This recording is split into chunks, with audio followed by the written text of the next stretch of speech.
All right, we're here installing the HSF lights, the lighting kit. This is the full kit.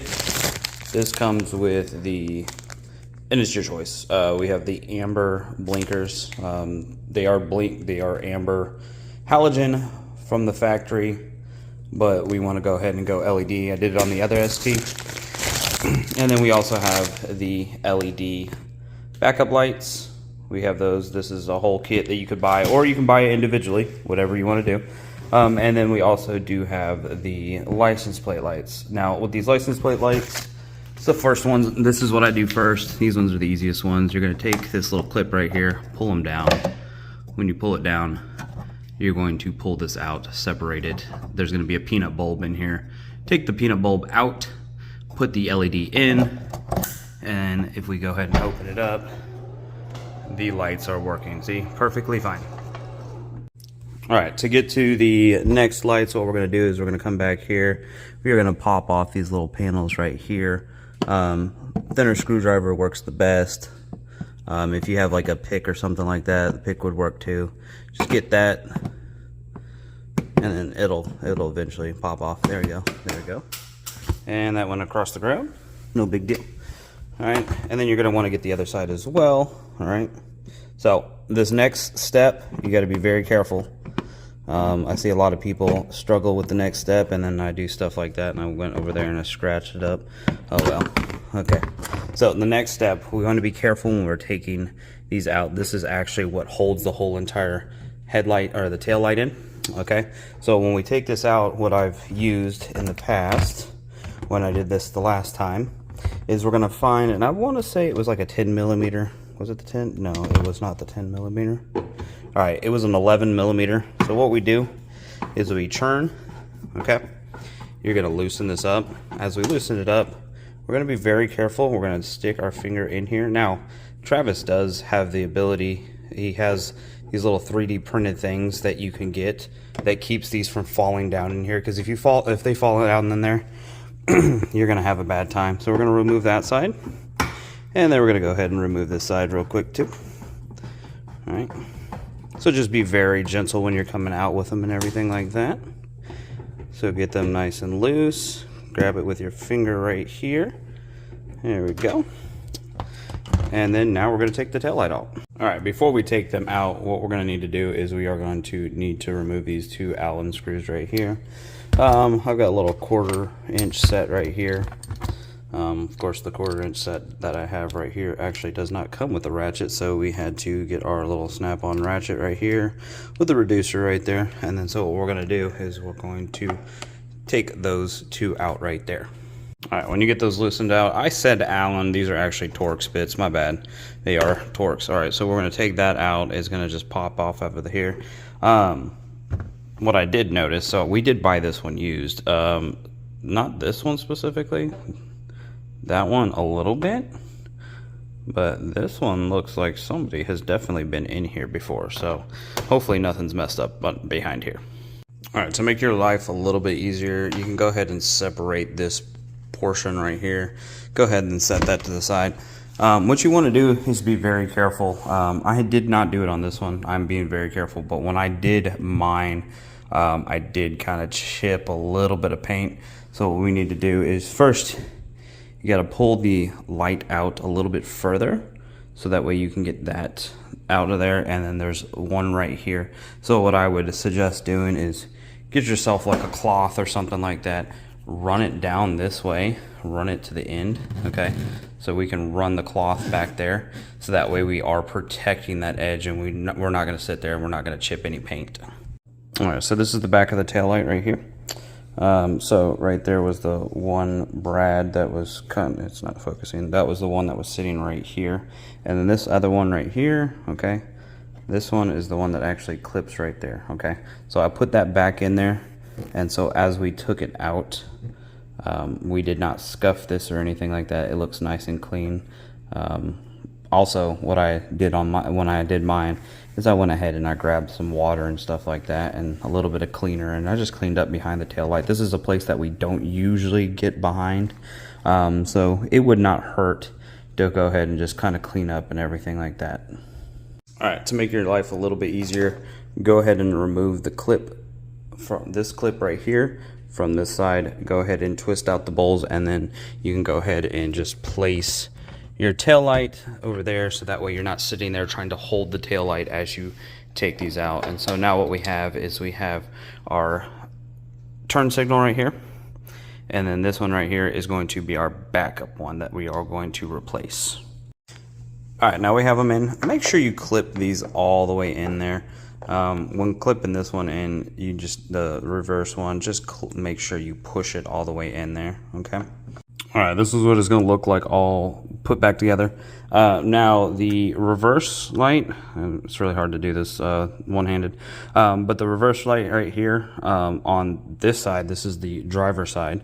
I put the lettering like this, and this is actually the way that the beam pattern is supposed to be. So we'll see what it looks like on the other side. But if you're on this side and you put the logo like this, the light is actually going to be at the appropriate beam pattern. The LEDs need to be on the left side and the right side, and so the LED needs to actually be like, you know, needs to be horizontal.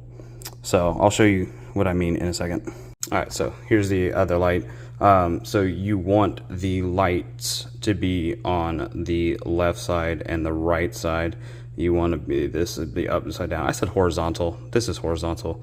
It needs to be vertical. My bad. So that way the beams of light, so see, it's going to be either on this side. So if we put that one right here on that one, the HSF is going to be upside down, or you can put it the opposite way, whichever. You just won't be able to see it whenever you pull the light out.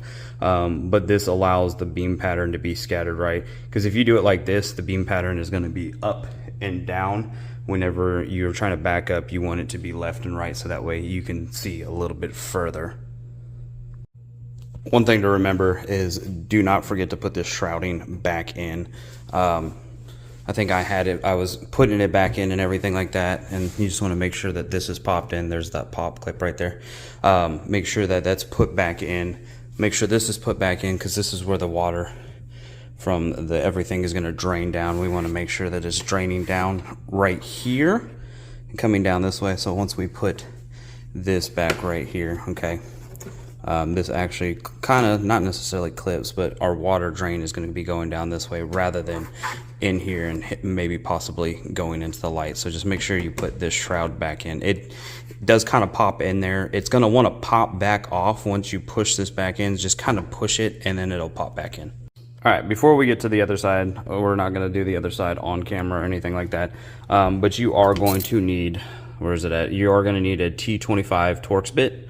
It doesn't matter how you get those two Torx out. It doesn't matter how you get them out. And then you're also going to need, where did it go? You're also going to need yourself some kind of 11 millimeter, focus, 11 millimeter to get these in and out. All right, so you're going to put that bolt back in there. All right, and then you're going to go ahead and put that cap back on there. Once you put that bolt back in there, as you're tightening it down, it's going to suck that back in, and it's going to be sealed and ready to go. All right, we got the LEDs installed. These are LED turn signals. Luckily, because the ST already has the whole system, I mean, it has LED blinkers in the front. You just plug these in, the CAN bus takes care of everything, so you don't even have to worry about any like hyper flashing or anything like that, slow flashing. They're all ready to go. We do have the license plate lights ready to go too. And then I'm gonna try, you know, Ford wants to be stingy with being able to put it in reverse and check lights, but we're gonna try to put it in reverse without having two people. I'm gonna see if I can get them on. All right, so unfortunately, I was trying to get it to do it. It did not want to do it, so then we just have to get in the car, and what we need to do is we're just gonna put it in reverse. Now we're in reverse. We can see that both the LEDs are working. They're really bright. I do like them. They do illuminate. Be quiet, goodness gracious. It's like over here freaking out and everything like that, but we got it all done. We got 1, 2, we're ready to go. It's all done. And the install is actually rather easy. It's not a bad install. Like I said, it's a rather easy install. You just need a couple things. But we got those done. We have them done on the other ST. It's out here. We have a little update coming on the other ST. That one's now on E50. So that one is pushing like 500 horsepower, which is amazing. Like, I had my Camaro beforehand that was like 440, and that's like at 500, and that is just, it's a totally different car. But anyways, we do have plans for this ST a little bit down the line. That one is almost done. We're just waiting to get the fuel kit for the other ST, and then we should be good to go. All right, and one last thing. I'm not trying to gloat or anything like that, but it is really amazing working with Travis. I like his mailers. The mailers are awesome. That's pretty cool. Always sends a bunch of stickers and stuff like that. You know, I'm like, you know, I got like a whole heap load of stickers in here, buttload and everything like that. But it's nice to just be able to order stuff. And this one right here, I think this is like my favorite sticker. It came out so good, but I do like this one. The purple on the Atlas blue, phenomenal. But there we go. But yeah, it's really nice getting being able to do all this, get all this stuff from one place. I haven't really had any issues with Travis. Me and Travis are trying to work together. We're trying different things. Being that my car out there is actually stock height and it's going to remain stock height, there's a couple differences on some of the parts and stuff like that, and we're coming to find out that there's differences, and we are working through that, which is really nice. It's really good to just be able to reach out to Travis, figure out what we need. He's been very helpful, very insightful. Adam at ZFG for the tuning has been absolutely phenomenal as well, but we'll go more in depth in a different video. But no, I do appreciate you guys being here. Hopefully this install helps you guys. I was able to get on Houston Speed Freaks, order the kit. You can order just piece by piece if you just wanted the reverse lights, if you wanted just the turn signals, or if you wanted just the license plate lights. You can order it piece by piece, or you just buy the whole entire kit. The whole entire kit comes in, and then you get it all done at one time. But I appreciate you guys. We'll see you on the next one. Bye.